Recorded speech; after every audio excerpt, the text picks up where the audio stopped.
Salut à tous, j'espère que vous allez bien. On est parti aujourd'hui pour l'analyse, première vidéo de la journée. Je vais sortir 2 vidéos dans la journée. Donc première vidéo, c'est l'analyse. Deuxième vidéo, ça sera les questions-réponses. Sinon ça fera une vidéo beaucoup trop longue pour un être humain. On y va, c'est parti.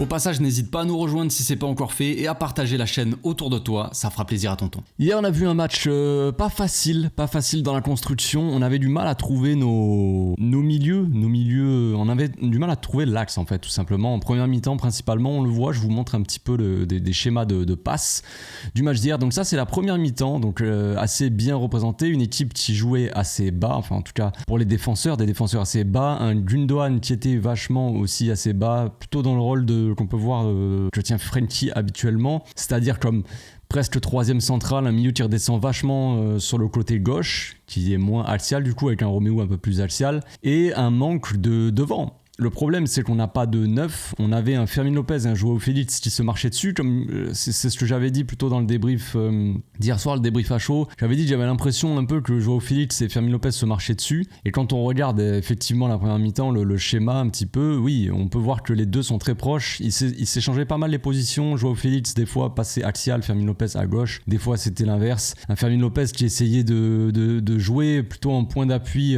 dans l'axe. Donc compliqué, c'est pas un rôle qui est facile à tenir, surtout quand ce n'est absolument pas ton poste, c'est compliqué. Donc une relation Gundogan avec son milieu intérieur qui est inexistant, et une relation aussi avec Gavi qui est assez inexistante. Un Gavi qui n'a pas beaucoup touché le ballon en première mi-temps principalement, qui a très peu touché de ballon. De toute façon, quand on regarde les touches, le nombre de ballons qu'il a touché dans tout le match, il a touché moins de ballons. J'ai pas la stat pour vous afficher, mais j'ai vérifié ça sur SofaScore. Il a touché moins de ballons que Romeu, donc forcément, quand un joueur comme Gavi touche moins de ballons qu'un joueur comme Romeu, ça ne t'aide pas à construire un jeu, on va dire, assez intéressant, ou à développer ton jeu tout simplement. Donc ça, c'est le schéma de la deuxième mi-temps. On voit un Gundogan un peu plus axial avec un Gavi, donc du coup ça c'est quand Romeu, là il est encore sur le terrain. Il y a tous les joueurs là, il y a beaucoup de joueurs sur le terrain, mais en gros c'est tous les joueurs qui ont joué pendant la deuxième mi-temps. Donc il y a le placement de Marcos Alonso qui est rentré en fin de match à la place de Baldé par exemple. On le voit qu'il s'est positionné beaucoup plus haut, mais bon, il a joué moins de minutes. Donc on a Gavi aussi, Oriol Romeu, Gundogan au milieu. Bon, c'est forcément, mais à la sortie de Romeu, Gavi il est passé en double pivot avec Gundogan et il a touché beaucoup plus de ballons et il a été beaucoup plus intéressant. Et c'est là que Gavi a vraiment fait un bon match, on va dire, à partir de ce moment-là. Parce qu'avant, il touchait très peu de ballons, on arrivait très peu à le trouver, il était beaucoup trop haut, à l'image de soit Joao Félix, soit surtout Fermin Lopez. Et en deuxième mi-temps, c'était un peu mieux. On a réussi à plus le trouver. Donc on va commencer par une séquence qui résume assez bien la première mi-temps. On va voir donc Gundogan qui est assez bas, qui est placé donc comme un troisième central sur ce plan-là. On voit Christensen, Inigo Martinez et Gundogan. Moi, ça me plaît pas que Gundogan... alors évidemment, il vient, il redescend et il aide à la construction. Mais pour moi, Romeu devrait redescendre dans l'axe. On va le voir après. J'ai sélectionné un plan où Romeu, juste avant qu'il sorte, il le fait. Et je trouve ça mieux, même s'il se passe rien. Mais c'est le truc que je veux voir. Moi, quand Romeu il joue, je préfère que ça soit lui qui descende en centrale dans l'axe, on va dire. C'est-à-dire qu'il est juste là en soutien pour faire la passe à ses défenseurs centraux qui sont écartés et qui ont une qualité de passe un peu meilleure que lui, c'est-à-dire Christensen et là Inigo Martinez. Bref, donc là Gundogan est placé assez bas et on voit que dans cette zone-là, on voit que Fermin Lopez est beaucoup trop haut et Joao Félix il est axial là. Donc là les deux sont très proches déjà de base, ce qui ne va pas, on va voir, ça va poser problème. Et en plus de ça, là Fermin Lopez est trop haut, donc il va s'avancer, il va faire l'appel pour demander la balle, mais le timing est mauvais entre Gundogan et Fermin. Parce que le problème, ça c'est un manque aussi d'automatisme, de compréhension. Les deux, bon, Gundogan, il a une intelligence de jeu assez développée, il n'y a pas de problème. Fermin Lopez, bon, c'est un jeune joueur, mais les deux se sont pas compris. Gundogan, il a la place pour avancer là. Là, il est trop bas. On voit l'ailier qui essaie de couvrir la passe potentielle, de s'apprêter à presser peut-être Baldé, mais d'un autre côté, couvrir un peu l'axe. Voilà, mais il attend, il est très loin de Gundogan. Gundogan, il peut avancer. À la limite, ça va être l'attaquant là qui va aller presser. Je crois que c'est 67 milieu, mais il défendait en 4-4-2 Bilbao. Il serait sorti sur Gundogan, tu vois. Donc Gundogan, il s'avance et Fermin Lopez, il s'avance en même temps. Donc les deux se rejoignent et à la fin finalement de leur course, ils sont trop proches. Et là, Gundogan, il peut pas faire la passe à Fermin, ça sert à rien. L'ailier a fermé l'axe, donc Gundogan peut la passer à Baldé à la limite, mais Baldé, voilà, après il va sûrement la passer derrière, bref. Donc passer par l'axe là, c'était très compliqué. déjà. On voit Gundogan et Fermin Lopez qui se comprennent pas, et une fois que Fermin Lopez il voit que la passe, l'angle de passe est fermé pour lui, on va voir qu'il va faire un geste qui va pas être bon. Du coup, après, je peux pas dire vraiment c'est n'importe quoi s'il a fait, mais ça empêche une autre solution, on va dire. Gundogan, il regarde l'axe, on voit qu'il a les yeux dirigés vers, on va dire, Joao Félix. Joao Félix, il voit qu'il y a la possibilité, parce qu'en gros, Gundogan, il s'avance pour s'ouvrir un angle de passe entre l'ailier et l'attaquant, on va dire. On va dire que Sunset est attaquant. Donc pour s'ouvrir l'angle de passe dans cette direction-là pour Joao Félix. Joao Félix va faire l'appel. Il va faire l'appel, sauf que à ce moment-là, quand Fermin Lopez il voit que l'angle de passe il est fermé, il va se décaler sur Joao Félix, devant lui. Donc là c'est fini. Là Gundogan il peut plus rien faire. Il peut pas essayer d'aller chercher Félix, qui est assez loin, qui est une passe quand même assez risquée. Joao Félix il aurait pu aller chercher après derrière Romeu en point d'appui, Romeu pour Gavi, faire un petit trouver l'homme libre, tout ça. C'est une possibilité, mais là avec la course de Fermin Lopez qui vient fermer la passe pour Joao Félix, du coup c'est fini, il n'y a plus rien. Donc Gundogan est obligé de repasser derrière pour Inigo Martinez, et Inigo Martinez c'est ce qu'il va faire, il va lancer en profondeur Cancelo qui est sur l'aile. Donc ça c'est une bonne course aussi. On voit Ferran Torres tout en haut là qui va faire la course pour attirer le latéral, pour éviter que le latéral sorte pour libérer le couloir tout simplement pour Cancelo quoi. Donc Inigo après il va faire sa petite passe, Cancelo il va recevoir le ballon, bon après il va y avoir un centre je crois de Cancelo qui va être repoussé, mais c'est pour montrer voilà nos problèmes. On a un problème pour passer dans l'axe, et qu'est-ce qu'on fait? On joue long sur c'était ça principalement toute la première mi-temps, hein. Inigo Martinez pour soit Ferran Torres soit Cancelo dans le couloir droit. La première occasion du match arrive d'ailleurs de ça quoi. Inigo Martinez qui a le ballon, qui va jouer long sur Ferran Torres dans le couloir. Mauvaise appréciation de Berbiche qui loupe le ballon, et Ferran Torres peut partir tout seul on va dire, prendre l'espace. On a l'appel de Joao Félix, qui patiente. On a Fermin Lopez qui attire un peu le latéral, que le latéral il reste quand même sur Félix forcément pour fermer un peu l'axe, mais d'un autre côté bon voilà, il sait qu'il y a Fermin dans le dos, on sait jamais tu vois. Ça peut le faire un peu hésiter, tu vois, il recule un peu là. On le voit quand Ferran fait la passe, on voit que lui il s'écarte un petit peu au deuxième poteau. Donc du coup ça laisse toute la place à Félix. Donc l'appel de Fermin Lopez est toujours intéressant, on en parle souvent, hein, le jeu sans ballon c'est toujours intéressant, c'est très utile dans le foot forcément, ça libère tes coéquipiers. Là c'est intéressant ce qu'il a fait, voilà. La passe de Ferran Torres elle est bizarre, sa passe en vrai. Elle est bizarre parce que elle est pas mauvaise en soi, elle est pas folle, mais c'est comme il tire en fait, ça me dérange. J'ai l'impression qu'il veut faire un grand centre, comme il tire, il perd presque l'équilibre sur sa passe alors que c'est juste une passe à terre. Normalement quand cette passe à terre là, tu la fais tranquille. Là on dirait qu'il frappe quoi.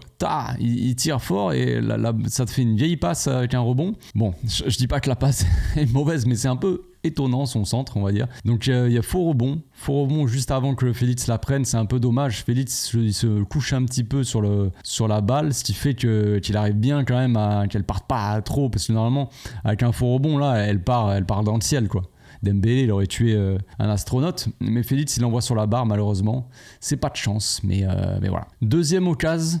Cette fois-ci, pas de jeu long, on essaie de relancer, on va dire, court. On passe par Cancelo qui va chercher l'axe, en fait, il a pas de solution en fait. Là, notre problème c'est que on est bloqué dans le couloir, on a Ferran qui est pris, Gavi qui est derrière carrément, donc qui est carrément pris, qui est bloqué par, tu vois, il n'y a aucune solution là. Cancelo, soit il repasse par Ter Stegen, soit là il aurait pu essayer de trouver Christensen. C'est une passe assez risquée, si c'est intercepté ça part direct en contre-attaque. Donc lui on voit ça doit être Sunset je pense, qui s'attend à ce que Cancelo fasse la passe à Christensen, donc il fait sa petite course vers l'avant, mais Cancelo il a une qualité de passe quand même et de vista, et pour ressortir les ballons c'est quand même assez élevé. Donc il va chercher Romeu avec son pied gauche, hein, quand même, passe du gauche. Romeu qui nous fait une dinguerie, franchement ça me fait rire, mais c'est pas forcément marrant, mais franchement quand on voit ce qu'essaie de faire Romeu c'est assez marrant. On se dit plat du pied sécurité, genre la balle tac elle passe entre ses jambes frère.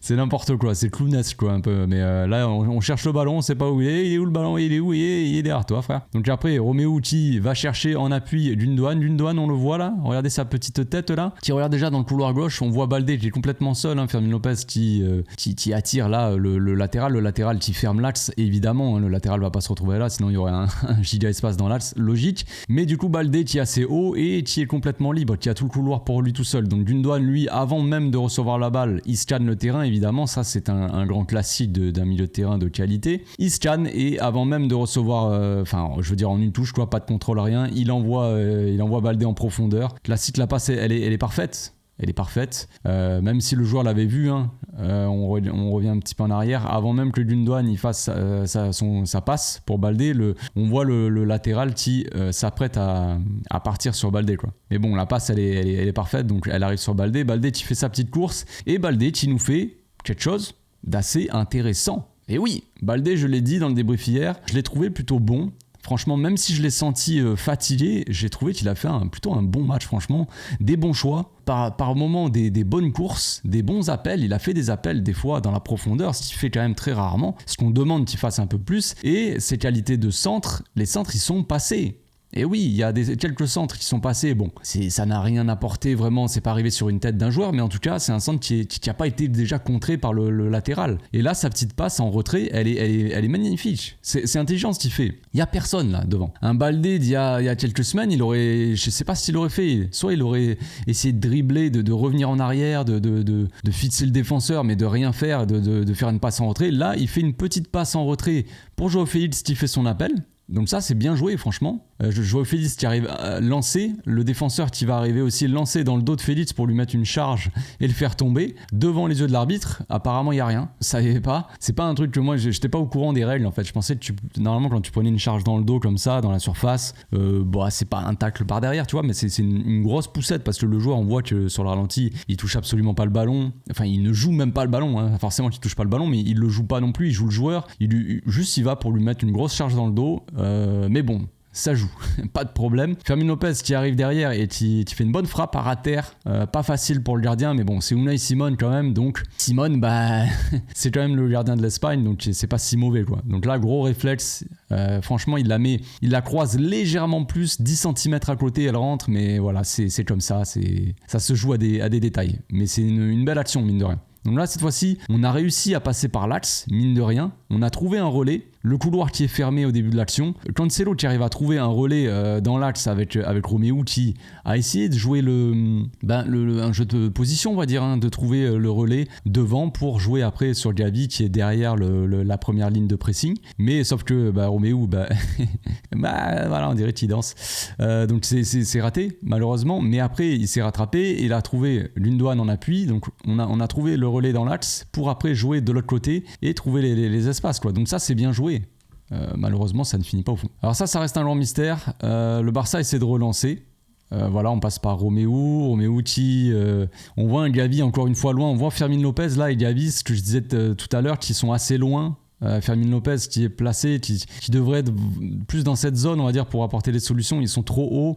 Gavi va faire la course vers Roméo pour si jamais il la donne à Christensen, qu'il soit peut-être libre, ou pour attirer au moins ces deux joueurs-là, Nico Williams et Cancelo, qui est complètement libre, concrètement. Donc Roméo, il sait pas trop quoi faire. Gundogan lui dit de jouer de l'autre côté, ou alors en tout cas, il dit à Baldé de monter, je sais pas exactement. Mais il fait signe, quoi. Christensen l'a vu aussi, donc peut-être c'est pour ça qu'il va faire une dinguerie après. Mais bref, donc Roméo qui passe par l'arrière, Inigo Martinez qui va trouver Christensen. On voit Gavi qui était reparti vers l'avant et qui va revenir encore une fois pour apporter son soutien. Sauf que là, Christensen, au lieu d'essayer de jouer sur Cancelo, ou à la limite sur Gavi qui vient faire son appel, Gavi il aurait pu trouver Roméo en retrait, tu vois. Là, si Christensen il fait la passe à Gavi, il arrive lancé là.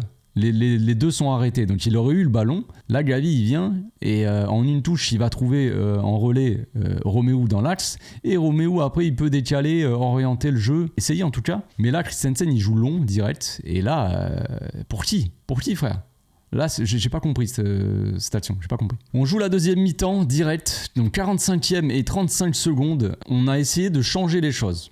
Direct, on voit les intentions sont différentes. On a toujours Gundogan qui est placé assez bas, mine de rien, qui est pas placé comme troisième central qui vient. Et on a un Félix un peu plus bas, on va dire, dans le demi-espace, mais surtout un Inigo Martinez qui va chercher loin, mais cette fois-ci à ras de terre et cette fois-ci dans l'axe en appui. Donc là, la passe, elle est parfaite, elle est réussie. Fermin Lopez qui arrive à bien garder le ballon, même sous pressing de joueurs quand même qui sont 3 fois plus costauds que lui. Et il va trouver Félix en retrait. Donc là, enfin en appui, je veux dire. Il aurait pu trouver en retrait justement Romeu qui est complètement seul. Là, le but, c'est justement pour Christensen d'aller chercher loin devant pour Fermin Lopez. Fermin Lopez qui donne en retrait pour Romeu qui est face au jeu.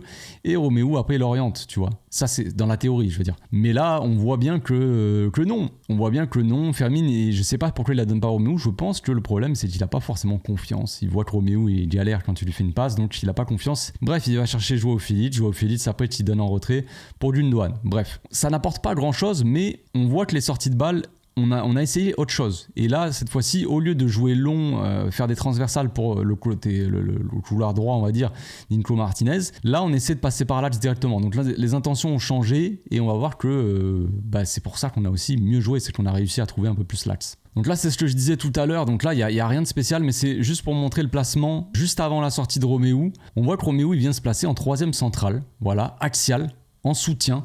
Donc on a Christensen qui est troisième central donc dans ce demi-espace droit et Inigo Martinez dans le demi-espace gauche et on a Gundogan qui est plus haut, un double pivot Gundogan-Gavi. Donc là, certes, il se passe rien, rien de spécial, mais c'est ça que je veux voir en fait. Quand Romeu il joue, quand il est dans l'axe comme ça, quand tu essaies de trouver Romeu, il est trop pâteau, il est trop lent, il est trop lourd, il ne réfléchit pas assez vite, il n'exécute pas assez rapidement, il n'est pas assez technique, je trouve. Donc s'il a du mal en 6 comme ça, en pointe basse, et quand on va le trouver en relais comme ça dans le milieu, et qu'il n'est pas assez vif d'esprit ou vif de corps, mettons-le ici en fait. C'est ça que je dis depuis le début en fait. C'est que si Romeu il n'y arrive pas, il faut qu'ils viennent se placer en troisième centrale. Les centraux, ils s'écartent.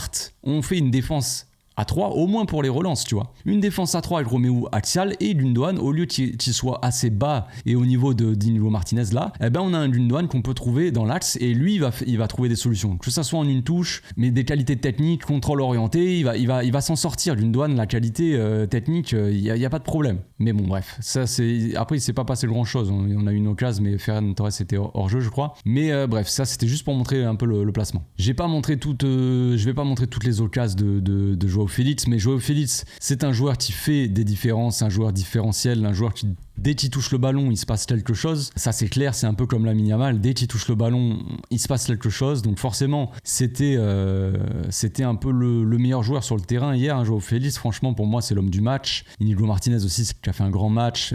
C'est Marc Diu qui a eu le trophée, on va dire, le truc d'homme du match. Mais bon, il a marqué un but, mais il a joué 20 minutes, les gars. On peut pas dire que c'est l'homme du match. Vraiment, Joao Félix, vraiment, a fait un match vraiment bon. Donc là, on a un Fermin Lopez qui est redescendu un peu plus bas. Lamine, Ferran et Félix sont en attaque. Fermin Lopez donc est un peu plus bas et là on voit qu'il est un peu mieux, il vient pour presser le ballon, il récupère et qu'est-ce qu'il fait direct au lieu de revenir vers l'arrière. Fermin Lopez c'est un joueur qui ose, c'est un joueur qui est tout le temps enthousiaste avec le ballon, tu vois, qui ne cherche pas à, tu vois, là il pourrait chercher la sécurité, courir vers la touche, tu vois, vers le côté pour s'écarter du pressing et revenir faire une grande passe en arrière ou essayer de trouver Baldé ou Gundogan, tu vois. Eh ben non. Là, il va vers l'avant et tac, il voit l'ouverture, il sert Joao Félix direct. Toujours vers l'avant, Fermin Lopez. C'est ça que j'aime beaucoup avec ce joueur-là. C'est un joueur qui ose tout le temps, qui vraiment va tout le temps vers l'avant, quoi. Donc là, Joao Félix se retrouve face au jeu, donc qui accélère.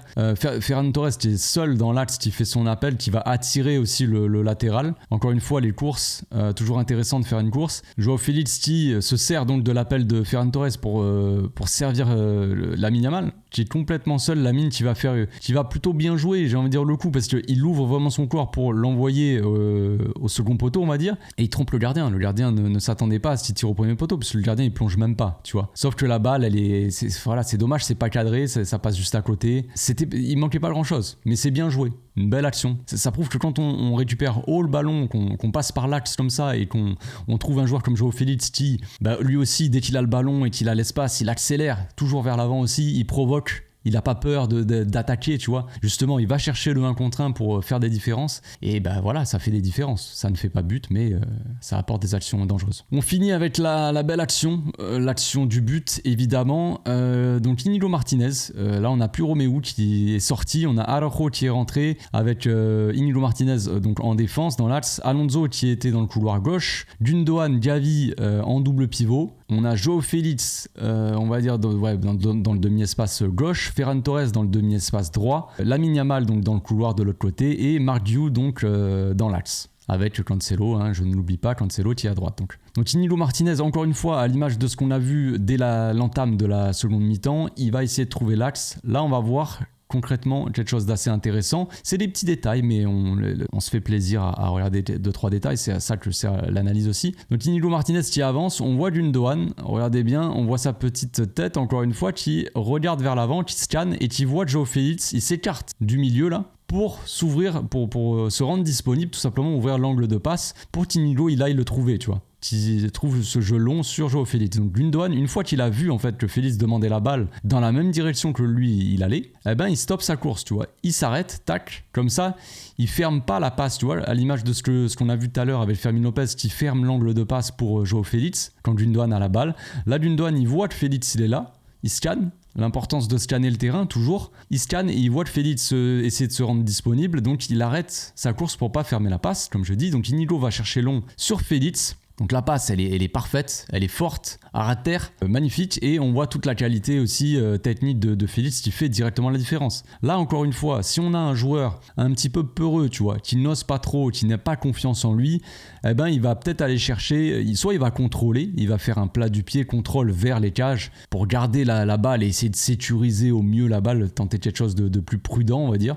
Donc forcément, l'action, elle s'arrête là. Tu prends pas de vitesse, en fait. Tu donnes pas de vitesse à l'action si tu t'arrêtes. Si tu fais un contrôle, juste contrôle basique. Là aussi, ce qu'il aurait pu faire, c'est la passer à Marcos Alonso, mais s'il la passe à Marcos Alonso, qu'est-ce que ça va apporter ? Je ne sais pas, tu vois. Peut-être que Marcos Alonso, il aurait pu faire une passe en profondeur pour Marc Diu, on ne sait pas, mais peut-être que ça aurait été beaucoup moins dangereux en tout cas. Et là, João Félix, c'est la qualité technique qui fait toute la différence, comme je l'ai dit. Contrôle orienté, direct, on dirait qu'il flotte. Avec le ballon, il flotte sur le sol, c'est magnifique. Petite touche, tac. Au lieu de se diriger aussi vers l'extérieur, vers le couloir, il se dirige direct vers l'intérieur du jeu. Il sait très bien, il n'a pas forcément vu, mais il doit le voir du coin de l'œil que le latéral est à sa droite, tu vois. Donc il va pas aller sur le latéral. Lui, il est à sa gauche, on va dire, mais trop loin pour couvrir s'il part vers l'attaque, on va dire. Et le latéral, il est sur son côté droit, donc il va pas aller le côté latéral. Donc il part vers l'intérieur. En une touche, il élimine, on va dire, les deux joueurs, tu vois. Il se met vers l'avant. On voit Marc Diu au moment où João Félix il fait son contrôle, tac, il déclenche sa course à ce moment-là. Au moment où João Félix fait son contrôle et se retrouve face au jeu qui peut voir Marc Diu, il fait son appel directement dans le dos du défenseur. Le défenseur peut pas faire grand-chose. Voilà, la passe, elle est parfaite aussi. Hein, on peut souligner la belle passe de João Félix. João Félix qui, non seulement d'être un attaquant technique, tout ça, aussi un jeu de passe très intéressant. On l'a vu hier, il a fait plusieurs belles passes, je trouve. Donc là, il lance Marc Diu dans la profondeur. Marc Diu qui s'emmène le ballon du pied gauche. Et là, qui lève la tête et il voit le gardien qui est sorti. Parce qu'au début, il a la tête basse là. Là, il regarde ses pieds là. Il regarde le ballon, il regarde pas du tout où est le gardien, il regarde pas du tout où sont ses coéquipiers, mais c'est pas grave. Il lève la tête, il voit le gardien qui sort sur lui, ça c'est le petit réflexe de buteur, il ouvre son pied, et voilà, hein, un peu de chance aussi. Peut-être la chance du débutant ou la chance du numéro 9, j'en sais rien. Mais ça rentre tout simplement. Et là, on voit toute la joie du joueur. C'est assez magnifique, franchement, de voir ça. C'est des belles images, je trouve. On sait que nous, au Barça, c'est différent. En tant que supporter du Barça, on connaît l'importance du centre de formation. C'est pas le cas pour tout le monde. Évidemment, d'autres supporters, d'autres clubs ne comprennent pas ça parce que eux, leur centre de formation, ils comptent pas forcément dessus. Nous, c'est historique. Je veux dire, dans notre histoire, la Masia, c'est quelque chose d'assez important de faire confiance aux jeunes. La plupart de nos légendes, les légendes du club, les plus grosses légendes du club viennent de notre centre de formation. Donc c'est quelque chose dont forcément déjà on est fier, mais on a envie de s'appuyer dessus justement parce que c'est notre philosophie aussi en tant que club quoi. Donc la plupart des supporters comprennent pas ça et nous quand on voit un jeune comme Mark Diu 17 ans qui rentre et qui marque son premier but au bout d'une vingtaine, une trentaine de secondes, eh ben on en est fiers et on le crie sur tous les toits tu vois. Et les autres supporters ils vont être là ils vont encore surcoter leurs joueurs. On s'en fout les gars. On n'est pas en train de dire que Mark Diu ça va être le nouveau Haaland frère. On n'est pas en train de dire que Mark Diu il va marquer 50 buts par saison, c'est bon. Mais c'est juste que laissez-nous être fiers tout simplement de notre centre de formation et de nos jeunes. Tout simplement, des jeunes qui représentent le club et la fierté du club, quoi, tout simplement. On voit à quel point il est heureux. Les gens peuvent pas juste se satisfaire de ça, être content qu'un jeune footballeur comme ça rentre et qu'au bout de 30 secondes, il marque son premier but, le premier but de sa carrière en pro, quoi. C'est magnifique, c'est une très belle histoire. On voit la joie du joueur, la joie de ses coéquipiers aussi. Je pourrais plus limite analyser pendant plus longtemps la joie des joueurs que le match parce que c'est vraiment beau en fait tout simplement. Tu vois ce taré de Gavi aussi qui va arriver là regardez sa tête de timbré qui vient pour rentrer dans le joueur là, ça c'est aussi c'est Gavi quoi. On l'aime pour ça et après on voit bien sûr Xavi qui est très heureux pour le jeune, il lui fait confiance. Encore une fois Xavi qui fait confiance aux jeunes même si je sais pas pourquoi tout le monde a l'air, enfin la plupart des supporters ont l'air de penser que Xavi fait pas confiance aux jeunes et pourtant encore une fois c'était la preuve hier soir. C'est magnifique. Voilà, on va s'arrêter sur cette belle note d'enthousiasme, de joie, de bonheur, d'être coulé. On se retrouve tout à l'heure pour la FAQ, je la sortirai en fin d'après-midi. D'ici là, portez-vous bien, passez une très bonne journée.